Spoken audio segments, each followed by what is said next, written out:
এখন তো দিন গড়িয়ে সন্ধ্যা এসে গেছে, আলোচনা অনেক হয়েছে, আমরা শুনেছি, অত্যন্ত আকর্ষণীয় কিছু বক্তব্য আমাদের সামনে এসেছে আজকে আলোচনার মাধ্যমে। আমি সকলকে শুনছিলাম আর একটা ম্যাথমেটিক্সের ক্যালকুলেশন করে দেখলাম যে আমার বাঙালি সবসময় এটাকে বলা হতো ব্রিটিশ আমল থেকে হাতে মাছে বাঙালি, ভিতু বাঙালি। এরা মাজা উঁচু করে নিজের পায়ে দাঁড়িয়ে কিছু করবে, এটা বিশ্বের অনেক জায়গা থেকেই এটা বলা হয়েছিল যে এটা আমাদের পক্ষে, বাঙালির পক্ষে সম্ভব নয়।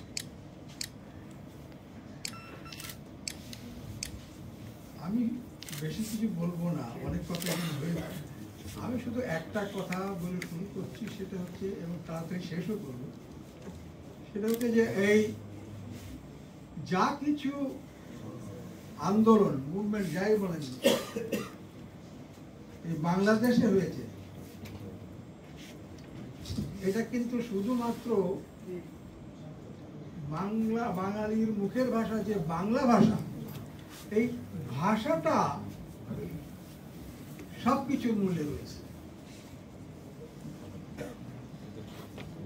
আমি যদি দেখি তো দেখবেন যে ইংরেজরা যখন এই দেশ শাসন শুরু করলো, এখানে এসে তারা নাকি প্রথম যে ইস্ট ইন্ডিয়া কোম্পানি আসলো, আপনারা সবাই জানেন, বেশি বলতে চাই না, বললো আমরা আসছি কিছু ব্যবসা পাতি করবো আর কি, আর কিছু নয়। দেখা গেল যে ব্যবসাপাতির নাম করে যারা বাংলায় এসে ঢুকলো, তারা আর ব্যবসার কথা বলল না,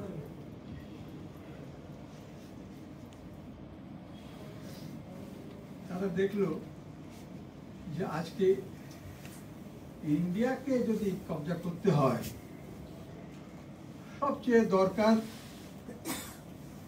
বাংলা ভাষাকে মুছে দিতে হবে, বাঙালিকে দমন করতে হবে। এরা বলছে সবাই এটা কাপুরুষের জাত, জানে না অধিকার অর্জন করতে, ধরে রাখতে, কিন্তু আমাদের হিসাব একটু অন্যরকম। অতএব আমরা এই ভাষা নির্মূলের কিভাবে এটা সম্ভব, এটা আমরা কিছু প্রিপারেশন নিয়ে এসেছি। এর দেশে এসে আমরা চিন্তা করলাম যে এই ভাষা কিভাবে মুছে দেওয়া যায় ইন্ডিয়ার বুক থেকে, বিশেষ করে বাংলা ভারতে। এইটাই আমাদের একমাত্র উদ্দেশ্য।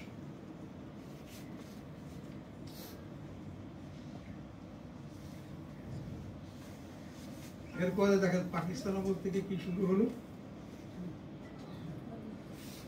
তারাও কিন্তু ওই সব কিছু থুয়ে ভাষাটার উপরই গুরুত্ব দিল। বলল তুমি বাংলা ভাষায় যদি কথা বলতেই হয়, এটা কিন্তু উর্দু, আরবি, এমনকি কোরআন শরীফের ওই যে ইয়া আছে, এইগুলা দিয়েই তো তোরা বাংলা বলতে পারো। বাংলা আবার কি আলাদা করে শিখতে হবে। আমরা খুবই দুঃখ পেয়েছিলাম বাঙালি, কারণ আমাদের ইতিহাস, ঐতিহ্য এগুলা সহ্য করার মতো শক্তি দেয় নাই। আমরা তখন থেকেই রুখে দাঁড়িয়েছি। এই হতে হতে শেষ পর্যন্ত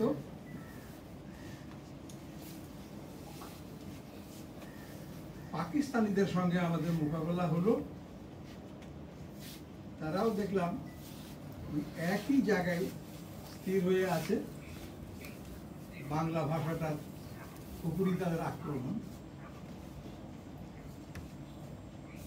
এবং তারা চেষ্টা করবে।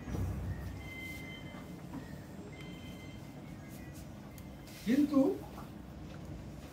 আমাদের দেশে কৃতি সন্তান যারা, তারা কিন্তু সব সময় ভাষাকে আঁকড়ে ধরে বহির শত্রুর সঙ্গে মোকাবিলা করেছে।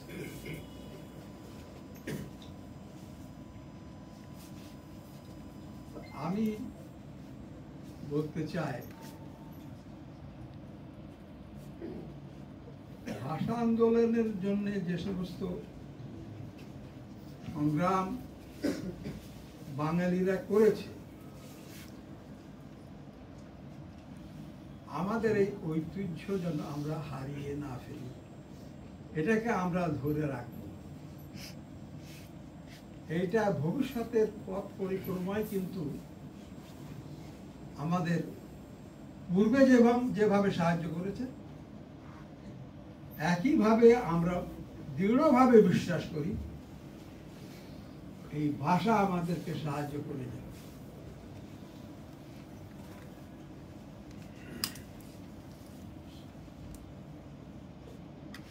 আমি বিশেষ ইতিহাসের মধ্যে যাচ্ছি না, কারণ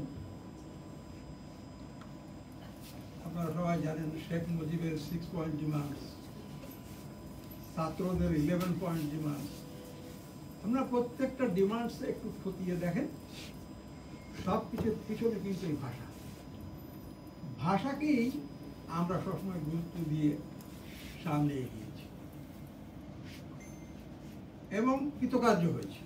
সবচেয়ে বড় কথা, we never failed in any area in our life. তো এটা আমরা ধরে থাকতে চাই। এই যে আয়োজন আপনারা করেছেন, পতাকাকে তুলল, পতাকা, আমি দুটো কথা না বললেই নাই। রব যদিও আমার কিছুটা জুনিয়র, কিন্তু তাকে আমি এখনো শ্রদ্ধা করি। তারা যে 5 জন ছিল, ওদেরকে আমরা যেন কি বলতাম, 4 খলিফা। আসলে এই 4 খলিফা বললে আমি অসন্তুষ্ট করি না, কারণ আপনি দেখেন এই যা কিছু, এই যে পতাকা দিবস, আজকে যে পাকিস্তানের সঙ্গে যুদ্ধ বলেন, বাংলার নিয়ে যুদ্ধ বলেন, এই কিন্তু আসল যুদ্ধটা হওয়ার আগেই কিন্তু ছাত্ররা এই পতাকা নাড়িয়ে যুদ্ধ শুরু করেছে। সেই যুদ্ধের কথা, সেই পতাকা নাড়ানোর কথা আজকে আমরা এখানে আলোচনা করছি। আমরা কিন্তু এই আলোচনা থেকে বিচ্যুত হব না, এটাই আমাদের একমাত্র জায়গা, এবং এখান থেকেই আমরা সামনে এগোব। আজকে সবাই যারা এখানে এসেছেন, আমি শেষ করছি। আমি ওখানে ক্লান্ত ছিলাম, অনেক কটা গিয়েছিল।